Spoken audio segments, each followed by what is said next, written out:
So, the first chance you guys finally get the set clean, you already dirty up with guns.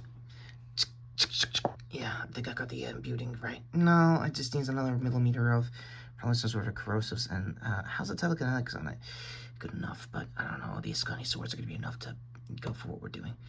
Yeah, same. I'm just not feeling more on the modern day weapons here. Yeah, this is why I'm not earthbound as much anymore. Not now, Grandpa. I'm sorry, guys. What is going on here? Oh, right. Hello, everyone. This is, Real Nerf Cable with, Grandpa. Quasar the Starjammers. Actually, now that I think about it, those Space Age ones are pretty good. What affiliation are they from? Cobra. Ooh, not feeling the fascism on that one. Sorry about that, boys. Cable and my, totally was supposed to be my new, I guess what, nephew-in-law, son-in-law, grandson-in-law. let's not say that out loud. Talk about that about Hope again, I swear I won't. You can't end me because bloodlines, duh. Also, your strife is kind of showing. Stop it. Right, so we're gearing up in case something actually happens for that new Blumhouse Mummy movie that's out this weekend, as far as the timesheets go. Timeline, not timesheets. And great, we're gonna have to redo this. Anyway, you don't mind if I take over? Yes, just do your stupid JoJo thing. It's not a stupid JoJo thing. Well, it's not JJK, I can tell you that much. Not now, Corsair. Just keep it on the body. Got it. I'm sorry, I'm supposed to be the fourth wall here. What is happening? Oh, nothing really, just a triple check kind of retro review. Anyway, hey everybody, what's up? This is Retrokid Reviews, and yeah, the cold open did not excuse or allude you into anything. In honor of Lee Cronin's Mummy, I believe he's the same director from Evil Dead Rise, and the semi-disappointing box office is kind of proving into that more or less. So, with that said, let's talk about the 1999 Stephen Sommers The Mummy from Universal. Speaking of, I guess the closest thing to, theatrical ties, or I think it's WB. No, it's Atomic Monster, and yeah, it's a blumhouse joint. So yeah, Universal had the rights to this 25 years ago, as of last year. And to make a long story short, this was the best one. This is not just my childhood or me remembering the movie from heart. By the way, I kind of do, but I don't want to get too into the weeds of it. So there are a few channels I'll recommend at the end. So starting off at the top, what's there to say about Brendan Fraser's Rick O'Connell that hasn't already been said about the guy over the years, other than the almost near-death experiences he's had, not only making this one, but throughout the entire franchise. Like, apparently the old wives' story about most of the franchises is that he was basically duct-taped and ice-packed more than he was being physical for most of the stunt work that he was allowed to do.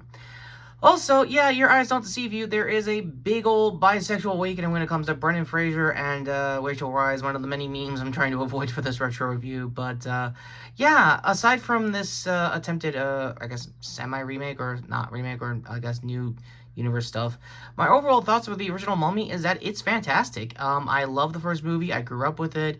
I used to quote, I think, Returns more than I used to do with the original movie. And yeah, there's nothing really new to say here. However, if you really just want a comfort action horror to basically ease newer audiences into horror in like an action kind of front, this was the benchmark for the longest time, right up until other franchises came out after the fact. And also, when it comes to this movie, the Indiana Jones inspirations kind of definitely wears on its sleeves way more than often. At least a good first third of the movie, if anything else. When you get to the third act of it all, sorry to talk about other stuff. Oh, speaking of, yeah, I'm definitely not. Since I got you here, and I'm basically going to talk about these sequels. Yeah, Returns is the strongest one for a good hour and a half till the Scorpion King showed up. Tomb of the Dragon Empire is the hot mess of the three, mostly because of the recasting, which I won't have any time to get into. And yeah, big, no way I am going to be doing a deep dive of what would have been the Dark Universe with Tom Cruise's Mummy. So yeah, no.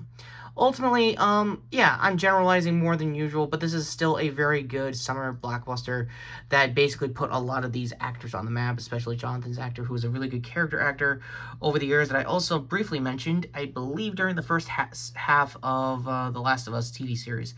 And yeah, speaking of Rachel Rice over here, this isn't her first time here on the channel.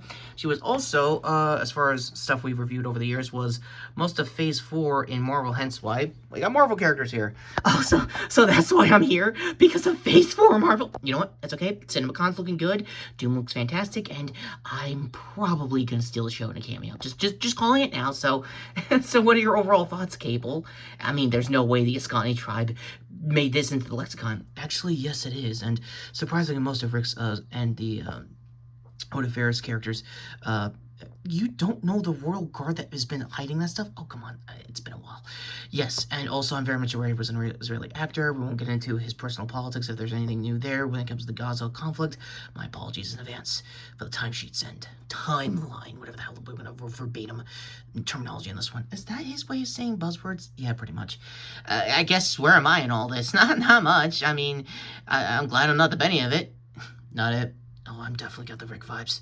Oh, you are not making me Benny. Yeah, the freaking guy that backstabs Rick throughout most of, I guess, his time in World War I, the Egyptian front of it at the very least. And look, just because I'm gross and I smell like Emotep over here, which is a great villain, by the way. The CG work is pretty good. And did you even talk about, I don't know, Corridor Digital, of them, like, fantasizing and fanboying over the freaking, like, bug he did? Like, VFX artist guys are weird. I'm just saying. Also, when am I gonna get accurate, like, comic accuracy stuff in the CG, guys? Like, come on, boys.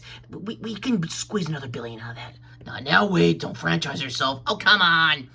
Okay, final thoughts, go. I'm fine. I'm okay. It's not like I'm prepping for Doomsday or anything. I'm prepping for Season 2 of X-Men 97 with Abed Survival. Yes, Apocalypse. But do you really think he's going to show up? If he's getting a Mortal Legends figure, then yes, he might. And that's a big if on Hasbro's front. But yeah, ultimately, I love it. It's a great movie. It's a mix of a franchise. I'll agree to that. But I think we can all say, screw the Scorpion King movies. Yeah, there is no way I'm going to do a 5+ movie franchise review of basically those direct-to-DVD sequels after The Rock's first outing of the character. Yeah, no thanks, guys. Outside of that, balls in your court. Regardless of how I've really generalized this, it's still a fantastic movie regardless, and I highly recommend watching, at the very least, as far as the sequels go, Returns, and most of the franchise, if you really want to, like, deep dive at how things gone. Also, I didn't even get around to talking about the cartoon series. Do we have time for that? No, actually, we don't. End cards, go. Wow, he's really getting jealous more than usual. Yeah, you think? Go to me here to sub the channel, the notification bell down below. High point the video for the, I guess, the Scotty scrolls of it all. Yeah, that's really Ethereum in that world. As far as the future goes, it's the only thing that counts as economy around here. Oh, great. That's dark and depressing. Anyway, go to me here to my previous video, which was talking about The Boys final season review. The first couple episodes so far. At the time of this recording, episode 3 is already out, and sorry in advance if I'm few frozen for anyone who's my current subscribers, because YouTube apparently doesn't want to authenticate. Oh, well, I also got you here in the cards, shorts here, obviously, to my Critical Role playlist, but as of this recording, there should be 1 or 2 more days left to do a community poll of whether or not you guys, or critters that watch my live blogs, when the show is live, to have a pregame, because I've been kind of slacking on it the last couple of weeks, and I kind of want to keep up to the news with anything changes when it comes to, obviously, Fox Machina, and obviously a bunch of animated adaptations of their campaigns, and I think they said they're going to do a movie somewhere. I'm TBD on the news on that, if that's legit or not. So with that all being said, go to also, I guess, Corsair over here to close us out. Close us out to what? That I was going to be Winston and take a dive for you guys? I mean, yeah, I love the Star Jammers, but, you know, we just do a Ravager thing and have a funeral and move on. What the hell are the Ravagers? Dude, you have got to be in Deep Space more. I'm just saying, seriously. Oh, come on. It's not like I'm a Guardian or anything. Guardian of the Galaxy! God damn it, I miss Quill already.